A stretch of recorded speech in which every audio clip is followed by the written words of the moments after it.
AI isn't just the next big tech trend, it's becoming the new industrial infrastructure, driving massive demand for chips across everything from hyperscale data centers to cars, appliances, and smartphones too. Brad Garsworth joins us from Circular Technology. Good to see you, my friend. Why are AI workloads so much more compute intensive than the traditional applications we've seen in the past?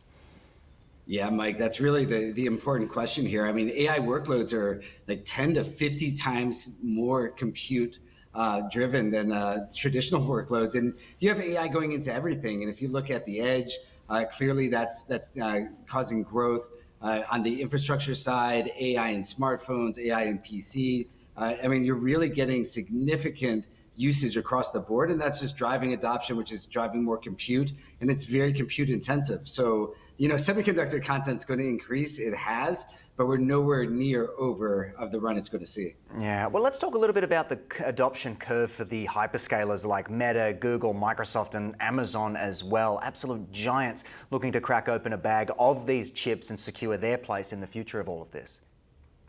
Yeah, absolutely. And I mean, if you look at the amount of money spent on the infrastructure side, I mean, Meta, all of the hyperscalers are putting significant dollars into capex, and they need to build out to have these huge data centers. And I mean, it's going to continue. We're nowhere near over yet, and we're just going to see this massive amounts of money being spent to build more data centers, and they're going to be very semiconductor intensive. I mean, beyond training and inference, which parts of the chip supply chain are under the most strain right now, do you think? I know there are a lot of tariffs coming out of the US as well on things like this. Yeah, it's a good question. I mean, clearly on the GPU side, we've seen constraints for some time. So you've seen the NVIDIA chips, especially the higher end version, being on allocation. Now, you can right now get most of their chips. There's still allocation at certain ports, but ultimately, GPUs have been tight. Memory's been significantly tight. So if you look at high bandwidth memory, you've seen prices go up dramatically on older generations because it's harder to get new generation.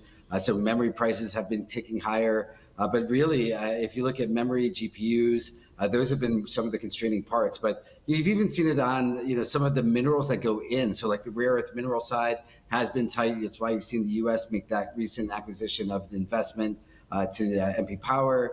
But also on the chip side, at TSM, while they still have some allocation and capacity, it's been tight. So I would say GPUs number one, memory are probably tied for number one, number two. Yeah, it's certainly impressive stuff. When you look at these things and go, human beings made these out of rocks in some form or another, it's just absolutely mind-boggling. But why are semiconductors so central to industries like automotive, consumer goods, and industrial automation? For those out there who might not understand, what exactly is going on behind the scenes?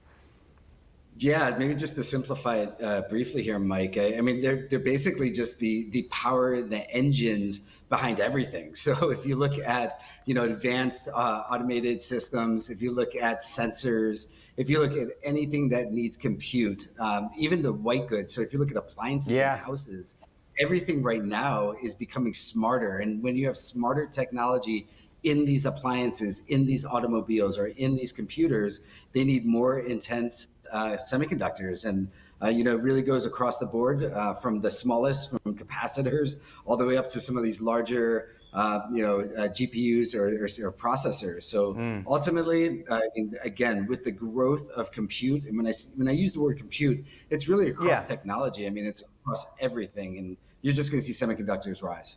Brad, let's talk government subsidies like the CHIPS Act. How is that shaping the supply chain and divvying out this kind of technology?